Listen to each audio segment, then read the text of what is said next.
Welcome back to Prevent-A-Thon 7, everyone, and it's time for us to continue the schmuppening with Zilu playing Overload Trainee any percent. Zilu, take aim. The floor is yours.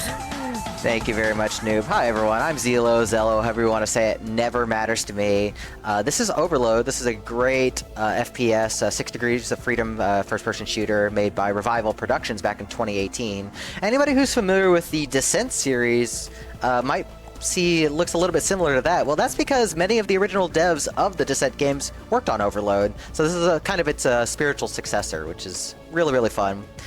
I have one very important commentator if you'd like to introduce yourself real quick. Yeah, hi, I'm Spoody. I also run this game. I actually currently have the record on it, so I kind of know what I'm talking about. It's been a little while though, but I'm here strapped in with you. Yeah, he's and the ready to master go. of the series. I just dabble in this stuff when I'm not playing Doom and other stuff, so we're gonna get started here. I will say before we start, because this is a 6 Degrees of Freedom first-person shooter where we have movement and rotational capabilities in all 3 axes, this is a very, very movement-intensive run. It's gonna go by very fast, and there's gonna be a lot of flashing, so if those are not your cups of tea, you have been warned, so please be careful. That being said, we're going to get started. We're going to be playing the main campaign, the Cronus Frontier right here, and we're going to be playing on Trainee difficulty, just because that is the fastest difficulty, and by no means is this an easy run at all. But time will start in 3, 2, 1, go. Yeah, so right off the bat, the game starts with a little bit of a kind of unusual level format that you're not going to see in most of the game.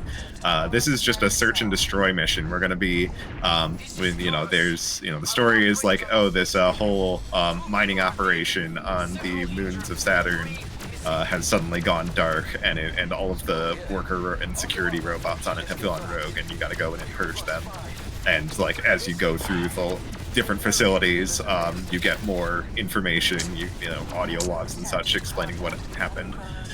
But yeah, so this first level is unique in that we actually have to go out of our way and kill all of the enemies. So we're kind of having to start and stop here to go up to get up to enemies and take them out here.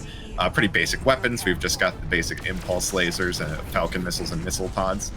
This green orb right here, we picked up one earlier too, is an upgrade point. Pretty self-explanatory. When you finish a level, you have the opportunity to spend your points on upgrades, which will, boost your ship's capabilities. We will mostly be sinking those into things that make us go faster, because of course we will. Going a little ways out of our way to open the secret door and pick up the Cyclone. It's going to be a little bit stronger than the basic impulse. It's essentially kind of a minigun. Fires 3 projectiles. The longer you hold it, the faster the firing speed ramps up. Worth noting, though, that while you are firing weapons, you cannot use the booster engines. So despite the fact that the firing rate increases as you hold the button down long, you won't see it held down for long. But even with it being at a lower firing rate, it's more damage than the impulse lasers, so it will be what we're using for a while here. Coming up on the end of this level soon, just a couple more enemies to destroy and a couple more upgrade points to grab. I think this should be the last one right there. Yeah, we're done here. And just gonna grab this upgrade point on the way.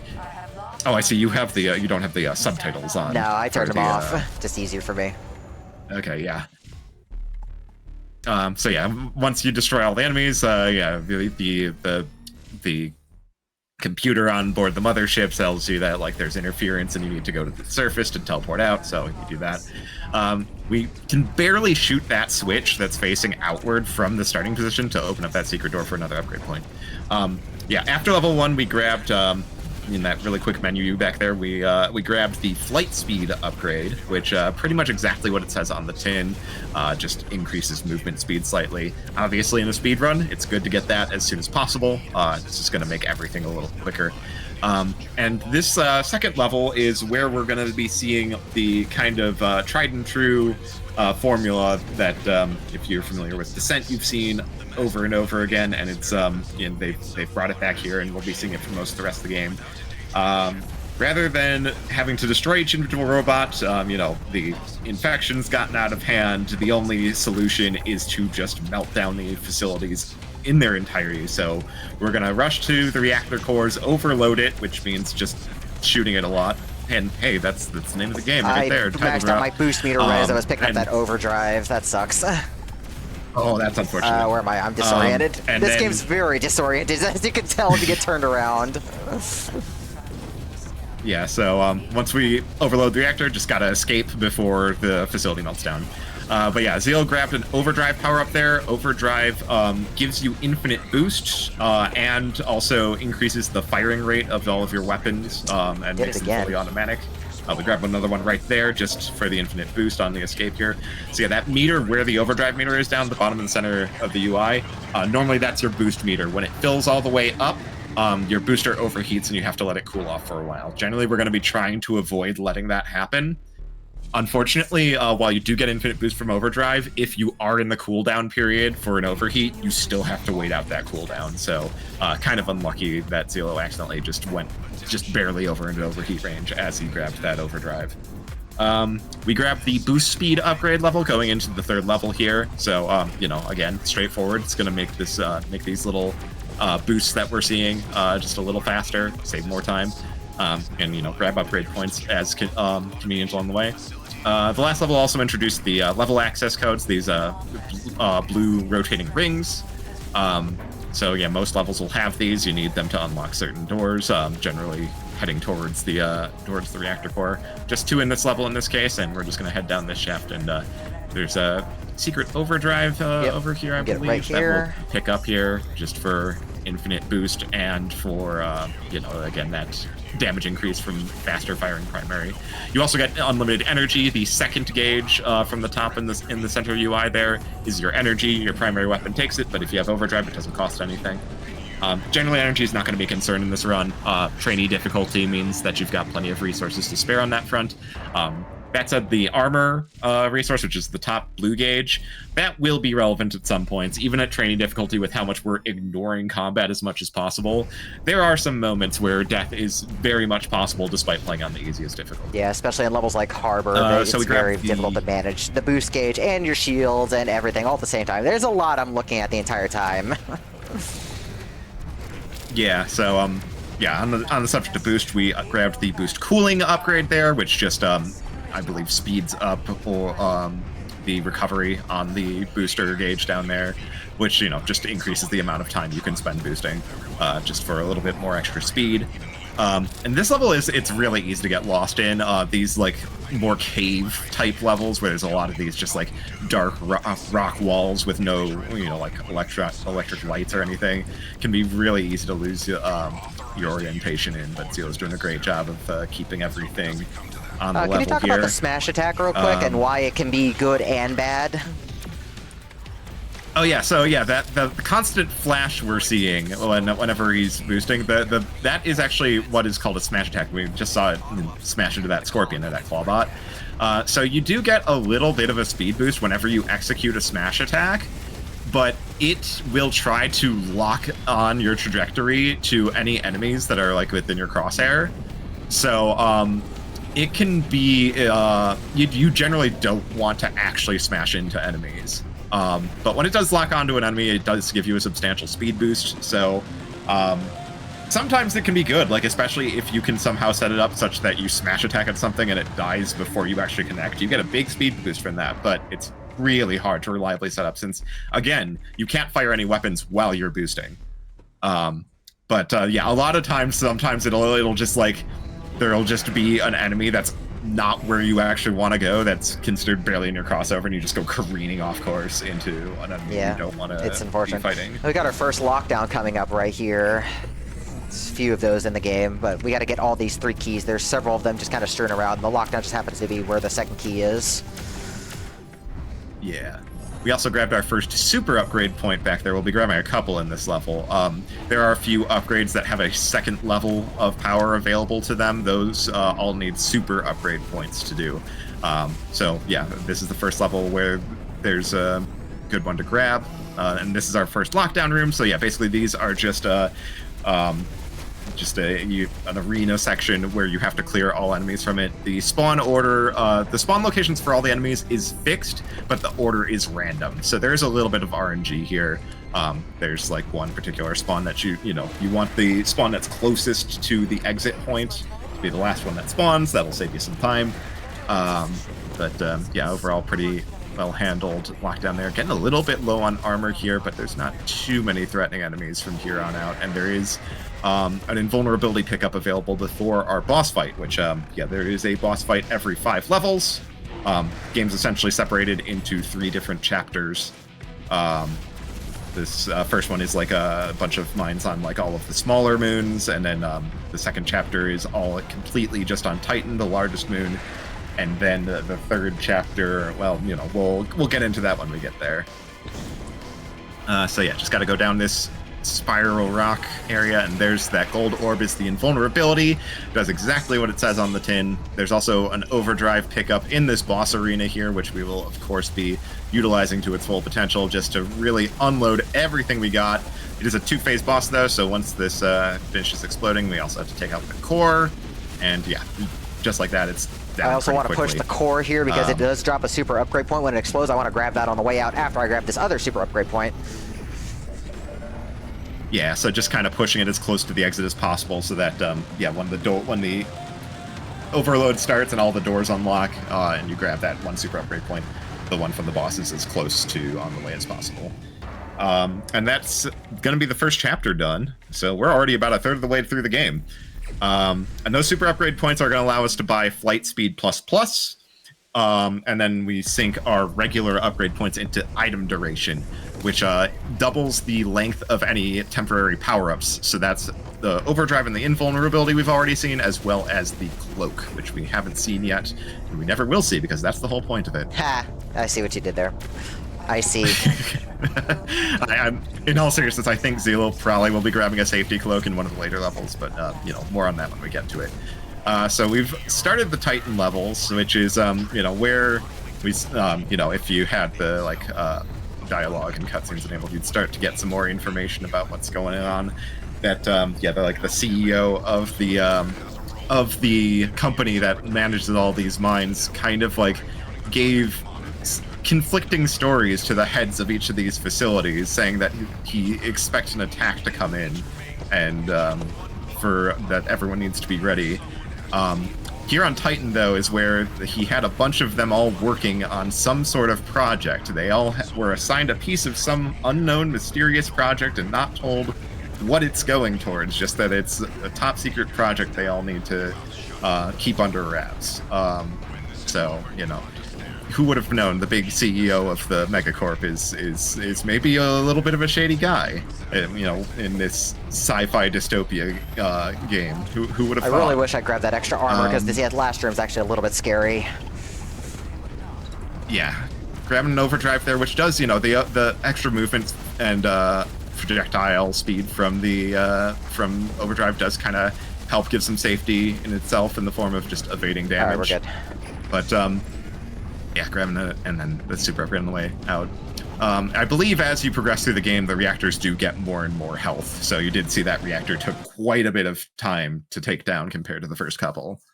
And there's also like, yeah, we have to spend some time taking out shield generators to be able to shoot the reactor. Like as you go on, the fights tend to get more involved. All right, we got my favorite level in the game right here. Workshop is such a fun run. Yep, and we get that very lovely, completely free super upgrade point right at the start, along with a few others on the way out here. I believe this is where we also start to really see, we saw a little bit towards the end level, but we also start to see super variants of the enemies. They're the ones that are glowing red. They generally pack quite a bit more firepower than their non-scary red glowy variants. A lot of health or like have you know, like homing capabilities on their attacks. We don't have to worry about them too much, but there is a lockdown coming up, and I think there's some super enemies in that you have to fight. Yeah, super Tritons, I think. Yeah, another through a cave section. Grab this overdrive for another movement speed boost, and of course, you know, an increase to everyone watching's motion sickness. And this is also worth adding that this is the last level we'll be using the Cyclone in. There are additional weapons you can find strewn about if you really fully explore and, you know, pick up all of the items. And the weapon we really want to be using is the Crusher. It can be found in this level, but it's pretty out of the way. That said, if you finish a level and you don't have an item, like a weapon that's intended to be found, like outside of secrets, and you just didn't find it, it just automatically is granted to you at the start of the next level. So we will be getting the Crusher after this. Oh, that didn't die. I thought the hunters were going to kill that last Triton, and I was going to be right by the door. That was unfortunate. It looked like it was like 1 or 2 shots out from dying there. A little bit of time loss, but nothing too bad. Pick up that overdrive out of that secret little cubby there for the rest of this level. This reactor room is nasty, but thankfully, if needed, there is an invulnerability you can grab. Looks like Zealo's actually in pretty good shape on health, and I don't think we'll need it. But yeah. One last super upgrade point as well. Right as we're heading out of here. Yep, and then just up this vertical shaft, and then you're out of here. That shaft is also unusually long compared to every other shaft in the game. It kind of goes through some spots earlier in the level where you can see through it, so it kind of makes you fly through a lot of it before the cutscene takes over. And now, now we get our Crusher, which we are immediately going to dump all of the points that we've been saving up to double upgrading it to the Crusher Plus and then the Crusher Plus Plus DX. So the Crusher uses physical ammunition rather than energy, which is nice because that means we can spend all our energy on boosting instead, because the booster does take some energy as well. Does mean you have to watch the physical ammunition. Again, not while you have overdrive, though. The unlimited energy from overdrive also extends to physical ammunition, so you see that ammo gauge down at the bottom is not going down, despite us shooting some things here. And yeah, really utilizing that upgraded item duration we grabbed a few levels back to its full potential with that overdrive there, getting a whole lot done with that extra boost.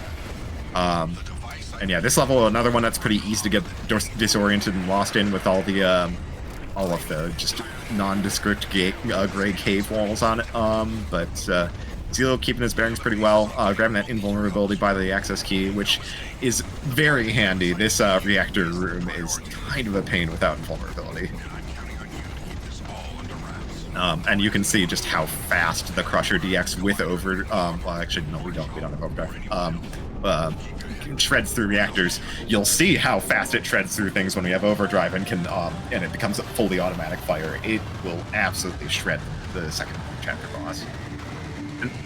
Yeah, between the Crusher DX and the Creepers, which are like rapid fire mines, we have pretty much all the firepower we need to take down stuff. Yeah, the Creepers are generally meant to kind of be like, they're just like a slow moving proximity mine. You're kind of meant to just like spray them into a room and let them slowly home in and take out the trash.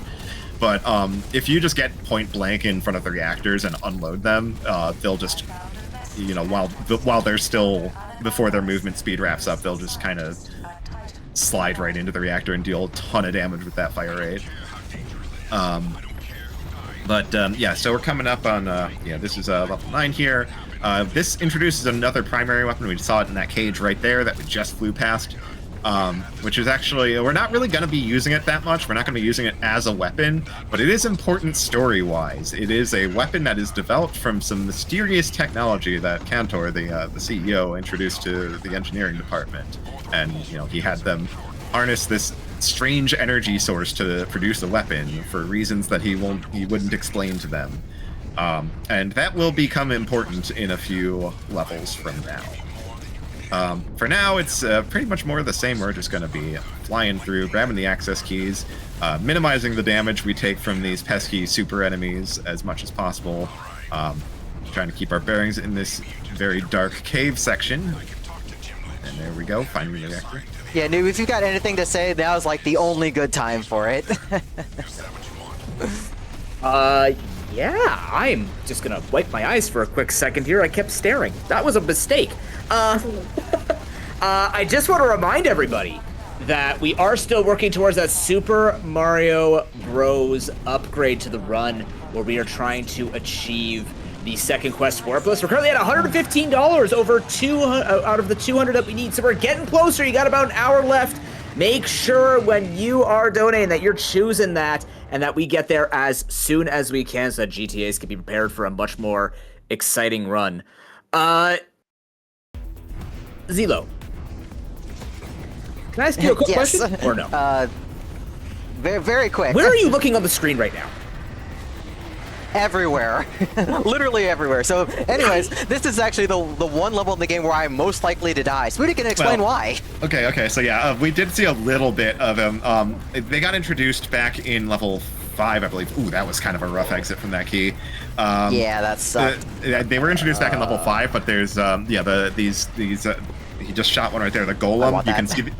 Oh man, and I ran into another one. So golems are basically they're just bomb bots. They explode on contact and on death for massive damage. Which going back to when we were talking about the smash attack, that's actually. Oh yeah, I don't think that's. Oh yeah, a little damage off. Okay, now we're good. Yeah, the golems are actually the worst part about our propensity to just spam the smash attack to get a little speed boost. If the smash attack locks onto a golem, you are just throwing your face into a stick of live dynamite. It is bad. You will take a ton of damage. And this level has a ton of golems. It also has these new enemies, the Valkyries, which have huge damage output capabilities. Ooh, wow, getting that overdrive just in time. I just noticed how low your ammo is. That's fine. Yeah, I almost ran out, but that'll last until the end of the level as long as we get fast. I just have to get past this choke point. This choke point which coming is up here can part be that's easy really to die bad. Okay, we're fine. Yeah, we're fine. This screen got real, lit up red there from all the damage, but we're fine. And yeah, if you're fast enough, this boss, you still got overdrive active for it, and that's it. That's the second boss. Tauros down. And we're going to grab this overdrive while it's in its death throes so that we can just infinite boost up this exit shaft. And that is chapter 2 done. Nicely done, getting through... I ended with literally 0 ammo. I can't believe getting that. through Titan Harbor unscathed is always a sigh of relief. And thankfully, while we did run out of ammo, you do get reset to a base value. I think it's 200 between levels, so we will have ammo for the Crusher as we go into the third and final chapter of the game. Tethys Lab, I believe, is the longest level of the run. It starts out with this, you start all on this first floor that's just kind of fairly level, and there's just 3 keys scattered around. And then you need all 3 keys to begin the descent down the main shaft in the center of the level. And it is long. You have to go very far down to reach the reactor. And then once you blow the reactor, you got to go way back up to the top to get out. So yeah, very lengthy level. We also, I believe, grabbed the energy efficiency upgrade on the last level, and that's the last upgrade we'll be grabbing. It's not really a necessary upgrade, but it does just give a little bit of safety to make sure you don't run out of any energy. It's really needed for end game when we actually need to rely on an energy weapon to do something. We'll get to that later. But yeah, so story-wise, this is where it's revealed through the audio logs and such, what the source of all of Cantor's suspicious projects are. It's that they've found a mysterious alien ship embedded in the ice in one of the facilities. And I just realized I'm really low on hunters because I accidentally used some on the Taurus, so this is going to make this room really annoying with Reavers. Yeah, so this level also introduces Reavers, which are kind of a combination of, I think it's Guardians and Golems. So they have a kind of a sniper rifle attack that's pretty hard to avoid. Pretty much hit scan and does quite a bit of damage. And they also explode on death. And if they get low on health, I think they will try to ram you. So they're kind of annoying. Yeah, they're taking a little bit of a Reaver explosion, but we've gotten Invuln active right now, so it's fine. Going out of the way for a secret overdrive there, which is really gonna max out our speed as we plunge down this, this large shaft towards the bottom of the mine here. Coming up on the reactor, not too far from here. This one's got a couple of shield generators that need popping. There's a time bomb back there that we just passed. We actually don't want those. Time bombs, kind of.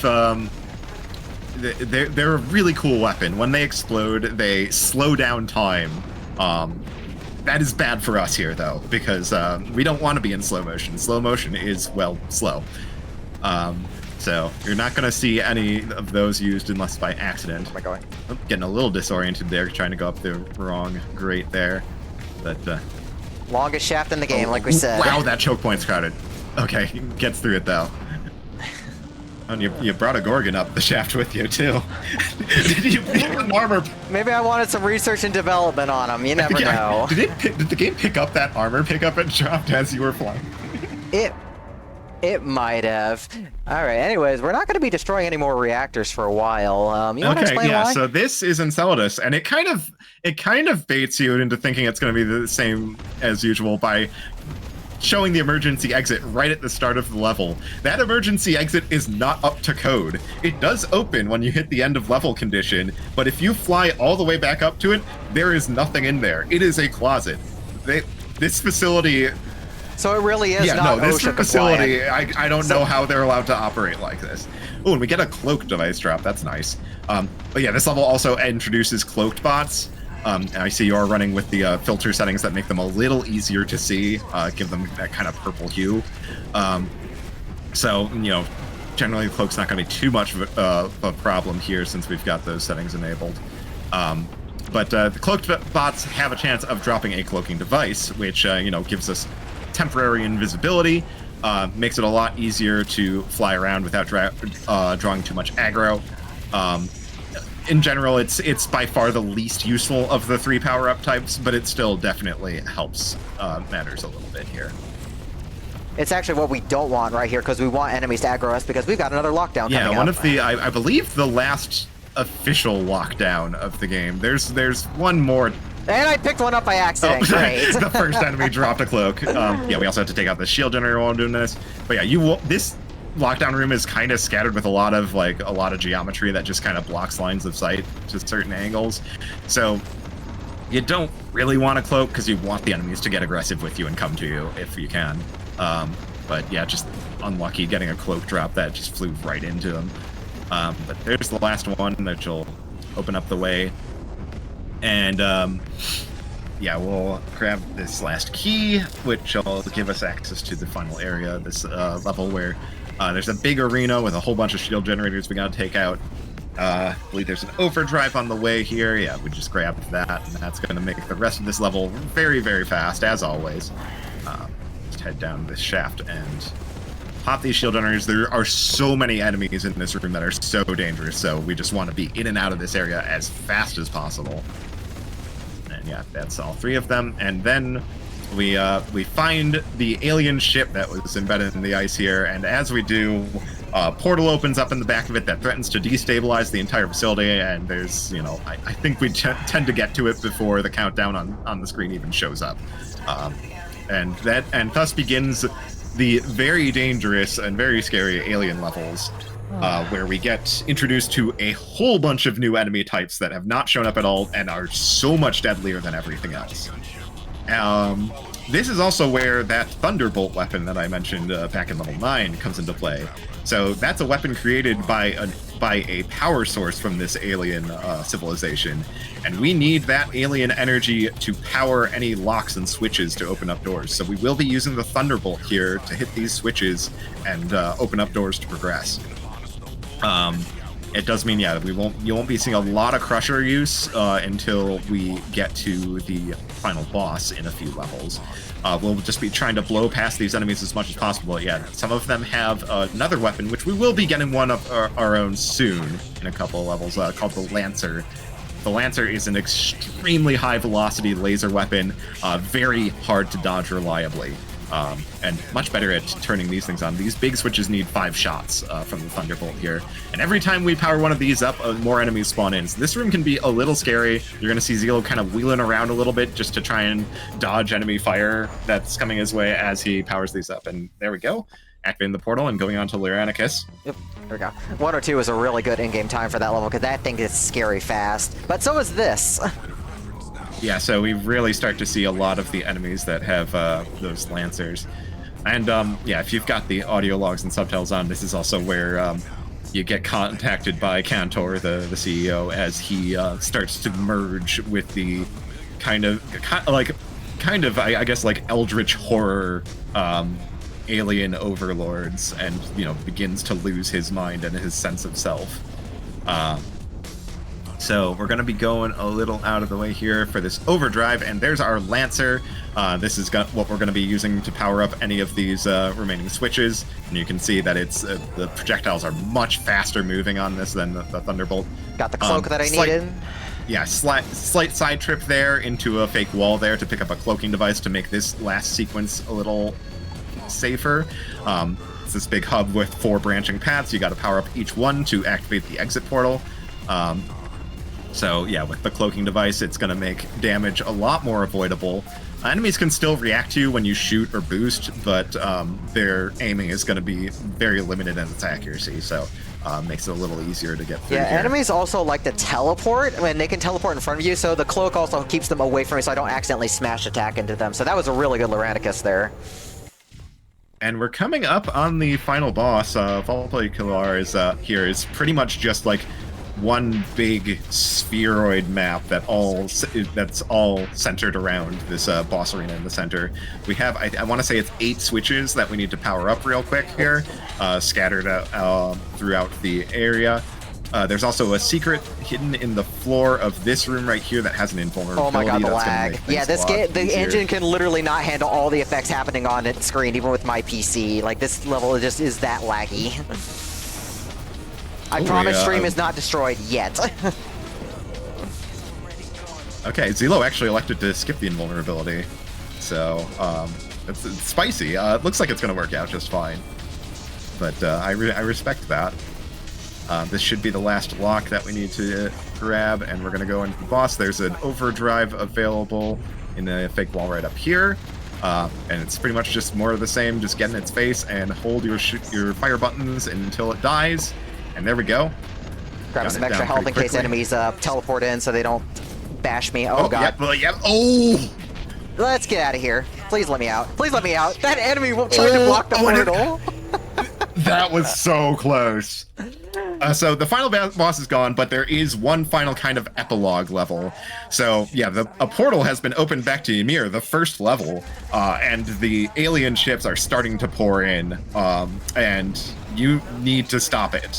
So the alien core, the Sovereign, has fused to the reactor of this of the facility, and you know what to do. It's back to reactor destroy and destruction and get out of here. We just want an excuse to blow up the first level. That's really it.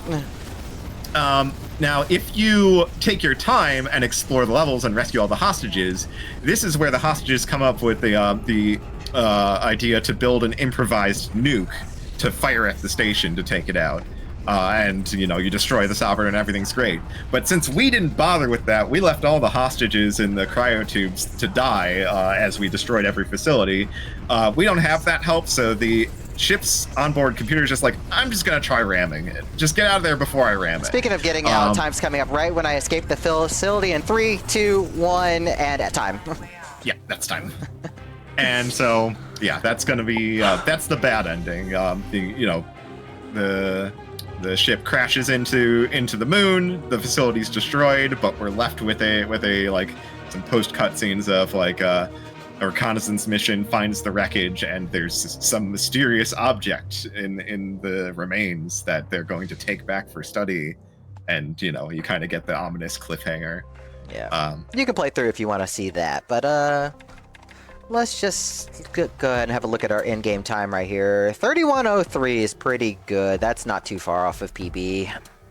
And yeah, that's a solid run. Yeah, like this in-game timer is very, very accurate as long as you don't save load or restart. So we generally go by in-game time doing single second run. So it's a pretty scary run to do, but that went well. It's a really, really fun one, and I'm happy to be able to showcase it all for you.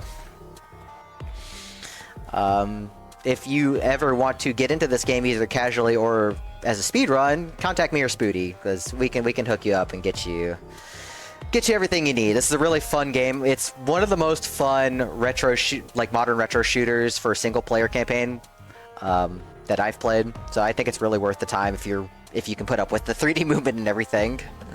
Spooty, you have anything else you want to add before we leave?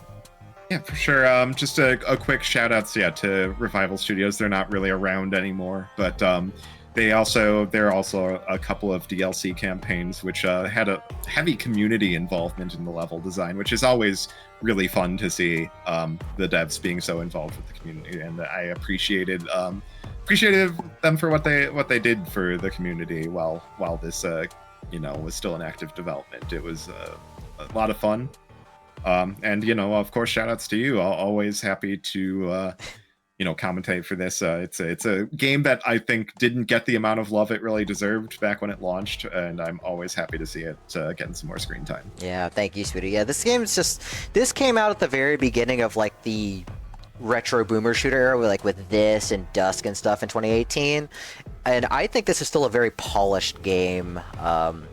That's just. It really stands out if you give it the time. But thank y'all for having me for this. Thank y'all for supporting the marathon and Little Warriors. I will be back on Sunday night with Pump It Up Phoenix. I have a showcase for that. So if you want to see some music dancey games, then tune in roughly 48 hours from now. But otherwise, Noob, I'm going to send it over to you, and I'll see y'all later. Thanks. Thank you. Thank you. Thank you, Zelo and Spooty. That was a spectacular run. High octane, exactly what we want to see from a game named Overload. Well done. Chat, we're going to be right back to set you up for more high octane, shmup, boomer shooter, etc. in just a few moments. You're watching Prevent-A-Thon 7.